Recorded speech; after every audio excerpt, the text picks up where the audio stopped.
The New Balance 997 and 998, both classic sneakers, both made in the USA. They're two of my favorite silhouettes from New Balance.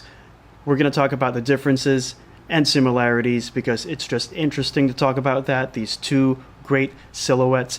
And if by any chance you're stuck in a fork in the road, you have to choose between the 997 and 998. Hopefully this video helps you out. But if you're blessed enough to have the ability to buy both pairs, you have to buy both pairs. Let's go.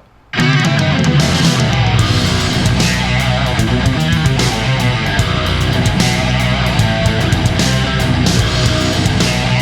everybody, what's up? How's it going? My name is Sean. Thanks for being here. We're gonna do this, right? 997, 998. I got several 997s, several 998s. They're just two of my favorite New Balance silhouettes of all time. They're up there with the 574 and 1500 and 1300. Love these sneakers. They're both made in the USA, and I have them here with me, of course. These are the easiest to grab. So we have the Purple Croc 998, Purple Gator 998, and the home plate pack, the blue one. This is my 997. All right, so here's how we're gonna do this. We're gonna go section by section, and we're not gonna make it lengthy.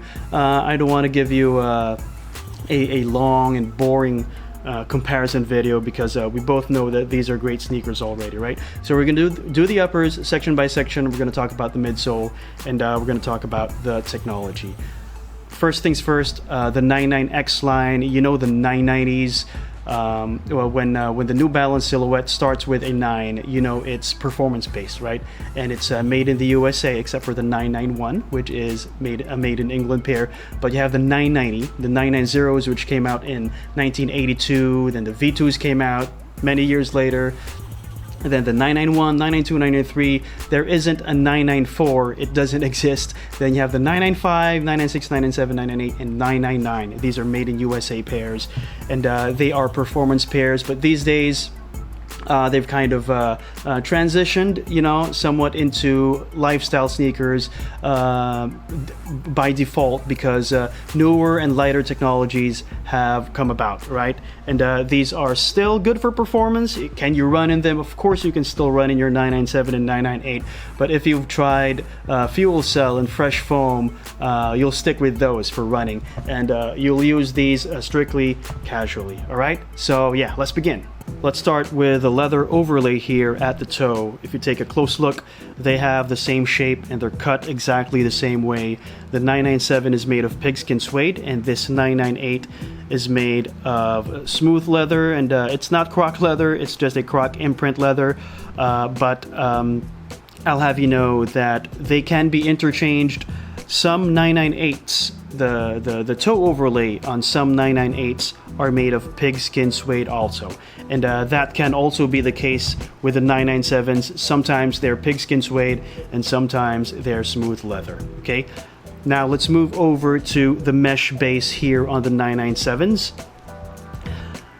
If you take a close look, and you don't really need a microscope, right, but you just need to take a closer look, you have a somewhat honeycomb pattern on the mesh structure here on the 997s, and on the 998s you have a herringbone weave pattern, right? If you're not attentive like that, if you're not really observant, and if you simply don't care, you'll think that they're made the same, but they're both mesh, but they're weaved differently. Okay, now I may be mistaken, right?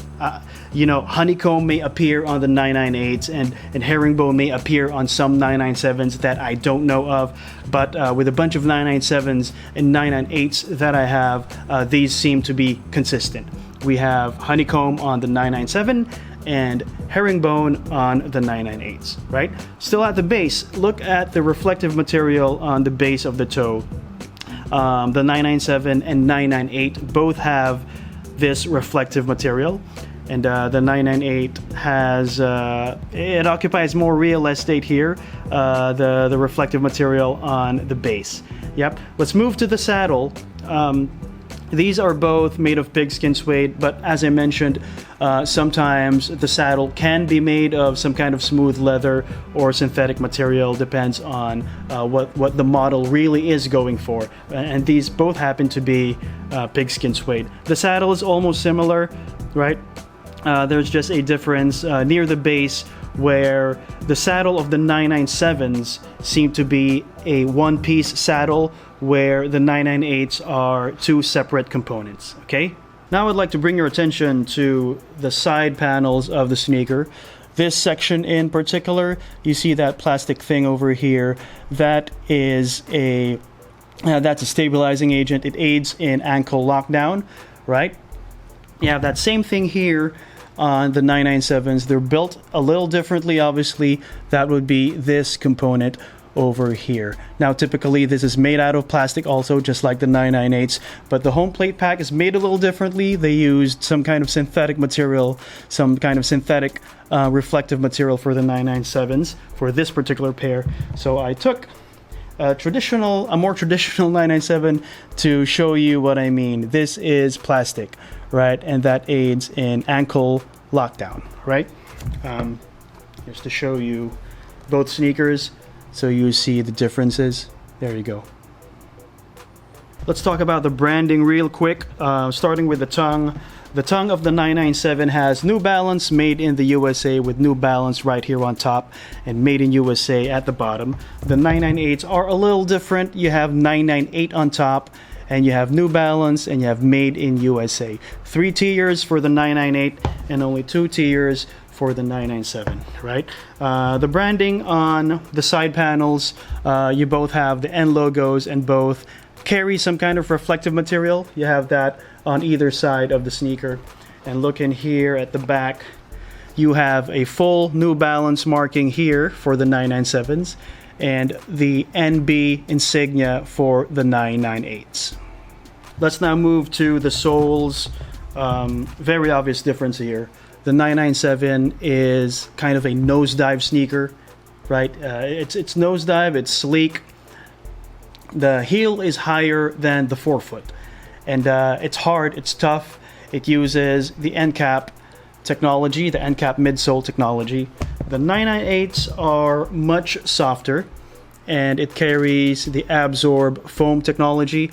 And if I'm not mistaken, and correct me if I'm wrong, Absorb first appeared on the 998s. The 998s came out in 1993. The 997s came out in 1990, and Absorb was introduced in the 998s, all right? Let's take a look at the heel portion of both sneakers. The 998s carry a more modern look. I'd like you to focus on the heel cup over here, right? And it is part of the upper, right? And that's different from the 997. You also have some kind of heel clip. It's more of a heel clip here, and it is part of the midsole.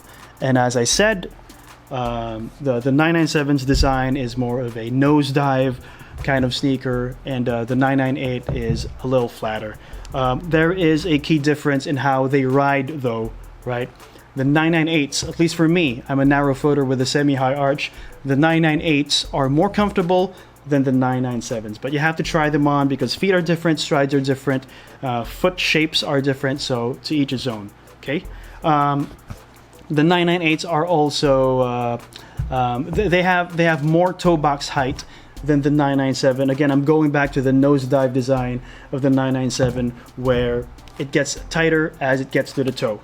The 998s have a little more toe box height, and that's probably why they're much more comfortable than the 997s. They have a softer midsole, and they have significantly more toe box height. So how much are these sneakers? How much is the 997? How much is the 998? They are very similar in price point, but I can't give you a single price point. It's tricky. They range from $175 to $220 thereabouts. Depends on the materials used, depends on whether it's a collab or not. You know how sneakers go. But you can look at GOAT, you can look at StockX. Some brand new 997s and 998s can go for as low as $110. If you're lucky, sometimes they can go to as low as $90 brand new. So it pays to look around the internet, and if you happen to like a pair, watch them like a hawk. And you know, it's like the stock market, prices go up, prices go down, and if you're lucky enough, you might be able to snag a pair for $100. So and that's it, guys. Thanks for watching. Be safe. Remember, your value as a person is not measured by what's on your feet. Be kind. That's more important than sneakers. I'll see you next time.